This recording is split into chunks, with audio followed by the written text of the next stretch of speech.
السلام عليكم ورحمة الله تعالى وبركاته. أهلا وسهلا بمتتبعي قناة أم جمانة. مرحبا بكم معايا في هذا الفيديو جديد إن شاء الله، اللي غنقدموا المروزية اللي كتجي زوينة بطريقة مبسطة سهلة إن شاء الله. ندوزو على بركة الله المقادير. عندنا هنايا اللحم تاع السلسول بحال هكا، اللي كتبغي الحمات بحال هكا على هذا الشكل، كمية على حسب أفراد العائلة. غندوزو إن شاء الله المقادير.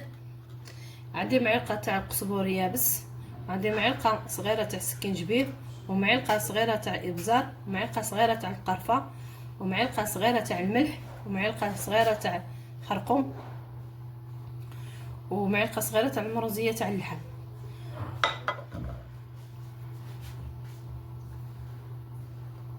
غندوزو ان شاء الله نبداو على بركه الله. نجيب واحد جبانيه غنضيفو فيها القامه ديالنا،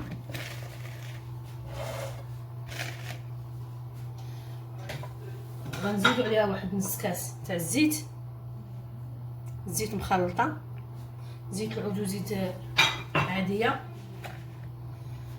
وغنضيفو عليها واحد المعلقه كبيره تاع السمن،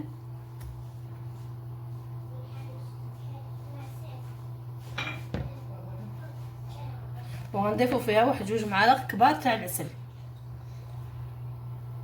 هانتوما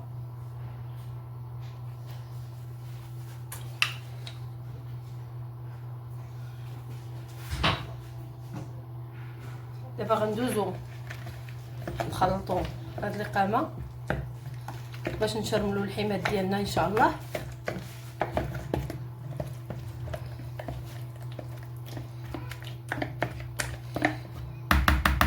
هذه هي الشرميله ديالنا.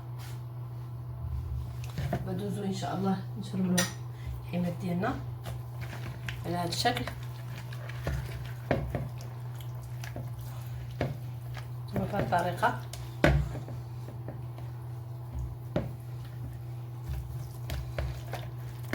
تدخل لينا الشرميله بنفس الطريقه في اللحم كامل اللي عندنا.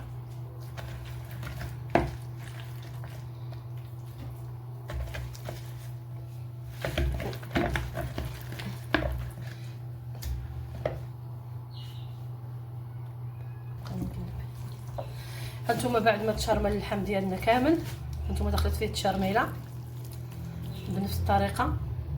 دابا نخليوه واحد 3 ساعات ولا 4 ساعات.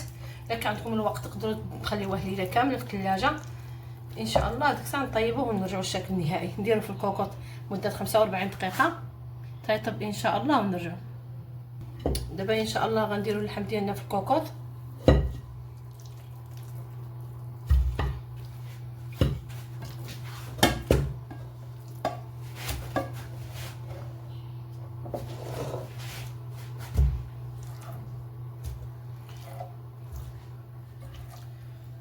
هانتوما الحمات ديالنا داخلين فين الشرميله.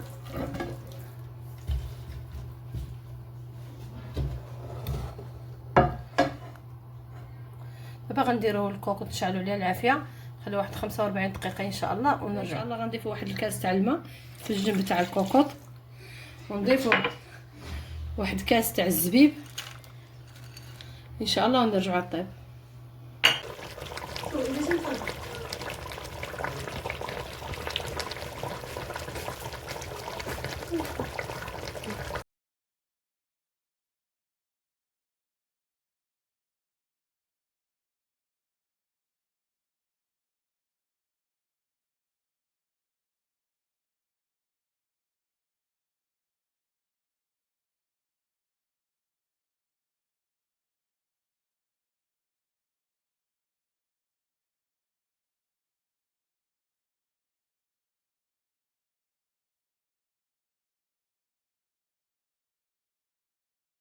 هذا هو الطبق النهائي ديالنا بعد ما طاب.